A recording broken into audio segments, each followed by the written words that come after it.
Hey y'all, Miles of Black Widow here, and I want to go over my new bow setup and what I'm going to be shooting this year for 2025.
Alright, so jumping into it, I went back to a PCH this year.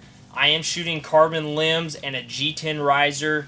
This is my first G10 riser, and I'm really happy with it. I really like the consistency with it, and overall, I was scared about it going with the G10. I didn't know.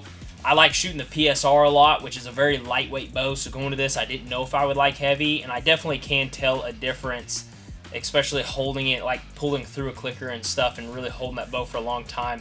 I really like the stability of it. So overall, very pleased with the G10. Going over the specs, this is a 56-inch PCH. Now, I know that is a shorter bow. I pull right at 28 inches, and I like shorter bows, but I can't argue that a longer bow does pull a little bit smoother. It does feel better. However, my goal and intentions with this bow was to have a really short, compact bow with a good draw weight to be able to hunt whitetail in any state, in turkey, and everything else here at home. So this bow is 46 at 28, and again, it's 56 inches, and I love the way it pulls and shoots. Overall, super, super happy and excited with how good I shot it, especially at the first times before I even got these arrows tuned up. So super, super fun. In here, I was going to put a rubber sure grip over this, but I had some of this Talon grip laying around. It's actually made for pistol grips, but they sell it also in some just like squares that you can cut out yourself. And so I had some of those laying around, and so I cut it out and threw it in there just to throw it on. And I don't know if I'll keep it on there or not, but that's what that is if you see that. I am shooting the Jenkins grip. This is my second year on the Jenkins grip, and overall super, super happy with the Jenkins grip. Stick tamers as always, and I'm shooting the brass thumb bolts this year instead of the antler bolts. I like any type of bolt that doesn't require a tool. Now this one you can use with a tool, but you can also use it just with your hands to get it on and off. I like that convenience of it. This is our standard 14 strand Dyna 97 fast flight strings, and I tied on my own knocking points, of course. My quiver setup is the side mount Great Northern in black. Love this quiver. I love the side mount option, just being super, super sturdy. It's not going to go anywhere or make noise. It's not going to affect anything. I can just screw it into the side with these thumb screws and don't have to worry about it after that. Also on the riser, I forgot to mention, I did inset the riser to shoot off a springy rest. I do like shooting off the springy rest and how adjustable it is to tune and everything, so I did inset this one to shoot off a springy rest as well. Going over the arrow setup, this is the new Safari Tough Cobra arrows.